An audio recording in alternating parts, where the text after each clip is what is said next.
أعوذ بالله من الشيطان الرجيم ربنا لا تزغ قلوبنا بعد إذ هديتنا وهب لنا من لدنك رحمة إنك أنت الوهاب رب اشرح لي صدري ويسر لي أمري واحلل عقدة من لساني يفقهوا قولي فالحمد لله والصلاة والسلام على رسول الله وعلى آله وصحبه أجمعين। আসসালামু আলাইকুম রহমতুল্লাহি ওয়া বারাকাতুহু। কোরআন উইকলি আজকে সূরা আল ইমরানের ৮ নম্বর আয়াত নিয়ে আমি আপনাদের সাথে একটি খুব শক্তিশালী এবং সুন্দর দোয়া নিয়ে আলোচনা করতে চাই। আমরা আল্লাহর কাছে প্রার্থনা করে বলে থাকি রব্বানা লা তুজিগ কুলুবানা।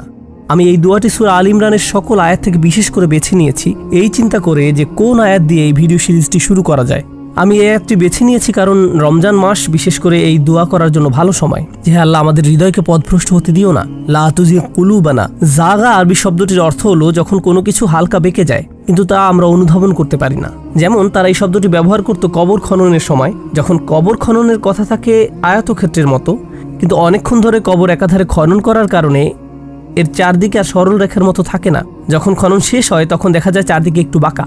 এই সমস্যার জন্য একে আরবিতে বলা হয় জাইগ। এখন যদি কোনো মানুষ সোজা পথে যেতে থাকে আর সে না বুঝে ভুল দিকে মোড় নেয় এবং পথভ্রষ্ট হয়ে যায় তাকে বলা হয় জাইগ।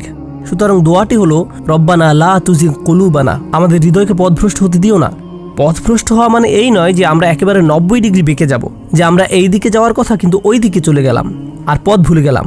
আমাদের হৃদয় যখন আল্লাহর সন্নিকটে যায় তখন তা আল্লাহর থেকে ক্ষণিকের মধ্যে দূরে সরে যায় না, সেটা খুব অল্প অল্প অল্প অল্প করে দূরে সরে যায়। এবং তাই আমরা আল্লাহর কাছে নিরাপত্তা চাই যাতে আমরা আস্তে আস্তে হলেও শেষ পর্যন্ত কোনো উপলব্ধি ছাড়া যেন আল্লাহর থেকে দূরে সরে না যাই। অন্যথায় দেখা যাবে আমাদের উপলব্ধি করার আগেই আমাদের মধ্যে ঈমানের বোধ আর নেই। এই মাসে আমাদের কেউ কেউ আল্লাহর নৈকট্য উপলব্ধি করছি যা আমরা অনেকদিন উপলব্ধি করতে পারি না। এবং আমরা নামাজ পড়ছি, মসজিদে থাকছি, সেখানে চারপাশের মানুষকে দেখছি যাদের মধ্যে কেউ দোয়া করছে, কেউ কাঁদছে এবং আমরা ওই পরিবেশ থেকে তাদের অনুভূতি বোধ করতে পারছি। কাঁদা শুরু করি যখন নিজে নিজে ভাবি হে আল্লাহ, যদি আমার মনে এই উপলব্ধি সব সময় থাকতো। ওই সময়টা হচ্ছে এই দোয়া করার সময়। হে আল্লাহ, আমাদের হৃদয়কে পথভ্রষ্ট হতে দিও না।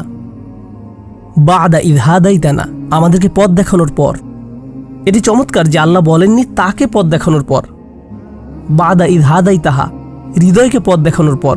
তিনি বলেছেন আমাদেরকে পথ দেখানোর পর। এবং এই জন্য যেন আমাদের হৃদয় পথভ্রষ্ট না হয়, তাহলে আমরা আমাদের সম্পূর্ণ সত্তাই যেন সঠিক পথে ধাবিত হতে পারি। খুবই সুন্দর। এই জন্য বলা হচ্ছে রব্বানা লা তুজিগ কুলুবানা বাদা ইয হাদাইতানা ওয়া হাব লানা মিন লাদুনকা রাহমা। খুবই শক্তিশালী ভাষা। আল্লাহ বলছেন দান করুন আমাদেরকে হিবা, উপহার।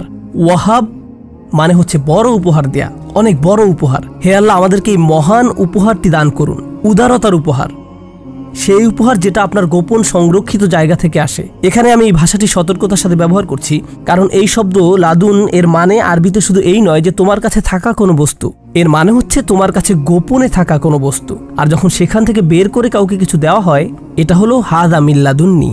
আর যদি আমার কাছে কিছু থাকে, যেমন আমার পকেটে একটা কলম আছে এবং আমি তা তোমাকে দিলাম, এটা আমার পক্ষ থেকে। এবং ইন্দা শব্দটি কোরআনেও ব্যবহার করা হয়েছে। তবে যখন আপনি লাদুন শব্দটি দেখবেন সেটা বিশেষ, এটি সাধারণ নয়, এটি আল্লাহর গোপন করুণা থেকে আসা।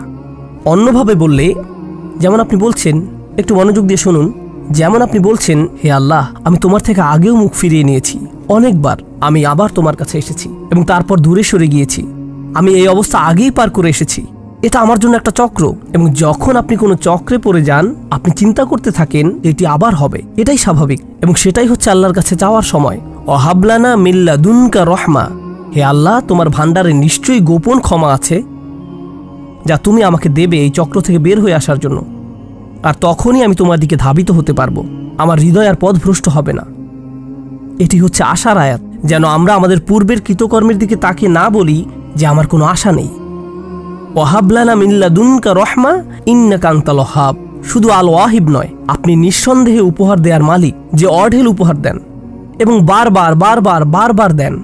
হে আল্লাহ, আমি এই উপহার একবার চাই না, তোমার বিশেষ ভালোবাসা আর ক্ষমা, তোমার দেখানো পথ এবং আমার হৃদয়কে সরল পথে রাখা, এটি আমি একবার চাই না। আমি জানি এটি আমার আগামীকাল আবার দরকার হবে, তার পরের দিন আবার দরকার হবে। তাই আমি তাকে ডাকি আমাকে একটা না এবং বারবার এই উপহার দিবেন। সুবহানাল্লাহ, কি চমৎকার দোয়া আল্লাহকে বলার জন্য।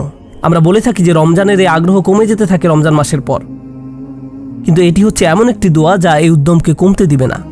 রব্বানা আতিনা মিল্লাদুনকা রহমা, রব্বানা হাবলানা, রব্বানা লা তুজিগ কুলুবানা বাদা ইদ হাদাইতানা ওয়া হাবলানা মিল্লাদুনকা রহমাতান ইন্নাকা আনতাল ওয়াহ্হাব।